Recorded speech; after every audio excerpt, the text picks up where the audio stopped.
love the big chill pill. I'm changing my title to Take a Big Chill Pill. That's kind of what it's about.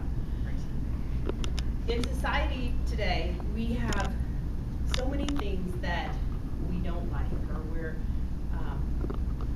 resisting, or we're fighting against. We have the war on cancer, or the fight against cancer, or the war on drugs, or the war on poverty, or if someone says something that we don't like, then we defend ourselves, we fight against it, or someone has a policy, we go head to head with them, and we create this resistance of going against what we don't want. Carl Jung said, what we resist persists. And I've started to really take in this concept and really try to incorporate it into my life. And so I just kind of want to talk about some things and how we do things. What I've really learned is that the more I look at this, the more we resist things, the more they do kind of stay in place. Mother Teresa actually said this as well.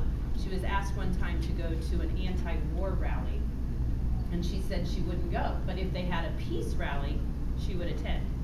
So it's just even semantics sometimes, but going against that anti-war creates that resistance that creates sometimes more war. So, and the belief of that, or the kind of the premise of some of that, is that what we focus on increases, and I think we've all started to hear that now. So what we focus on increases, what we give our attention to gets more energy, gets bigger. And so I think that the concept of this resistance or going against something just makes something bigger.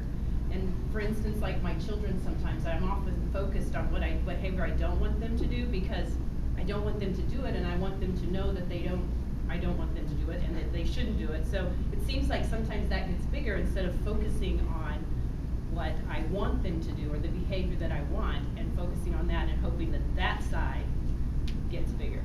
And that's also often a trick, I think. Some people believe that you become what you criticize, or you become what you resist. So for instance, have you ever been out there being like, that person is so critical, I cannot believe how critical they are. They're so judgy, they're just always judging people. I've been in relationships where somebody I'm with shuts down. Has anybody ever done that? It seems like the men always shut down. Because I want to talk about it. But somebody shuts down in the relationship, and so my feelings get hurt. And so almost as punishment, I'm like, well, then I'm shutting down. So I become kind of this thing that I don't want, or this thing that I'm resisting, this shutting down. Everything that we have, or every subject basically, is often two sides of the same stick. There's the unwanted side and the wanted side. So most subjects are like that. And unfortunately, often, and I think part of it's just how our society is, how we're taught, we focus on what we don't want, or what we want to get rid of, or what we're lacking, when we actually might be more beneficial to focus on actually what we're wanting. And I think for myself, that's a lot easier said than done. So here's my tips for possibly looking at both sides of these sticks, and instead of focusing on this side, putting our attention over here to what we're wanting. And one of those, I think, is just becoming aware. And I think I might still be in this stage.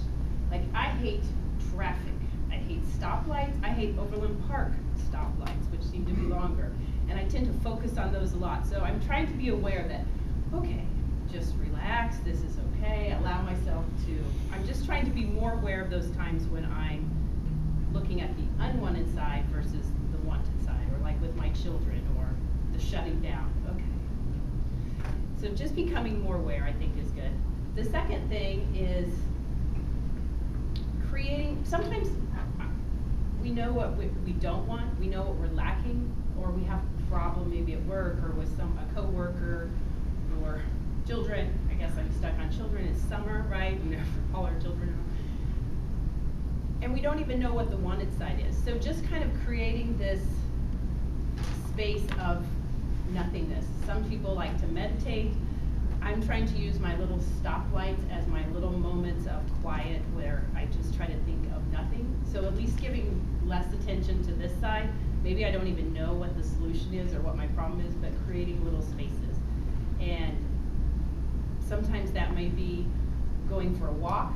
Some of you it's cooking maybe, or going golfing, or going out into nature, playing with your animals, your pets, your cats, something like that. So creating that space. And the third thing might be just when you get up in the morning, it's so easy to go right back into where you were the day before, where you go back to, oh, I have to go to work, or that person's kind of annoying, or the traffic's gonna be bad, or why do I have to get up today? I stayed up too late last night.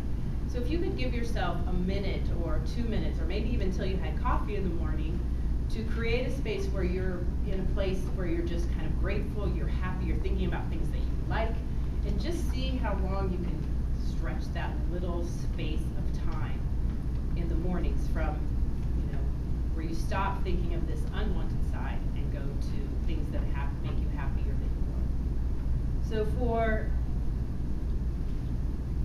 the next maybe a few days or for the weekend, see what kind of things that you're focusing on. Be aware. See if you can create little pockets of time where you're not focusing on anything. And maybe the next couple mornings, see if you can wake up and how long you can go focusing on the wanted side versus the unwanted side. And see what happens.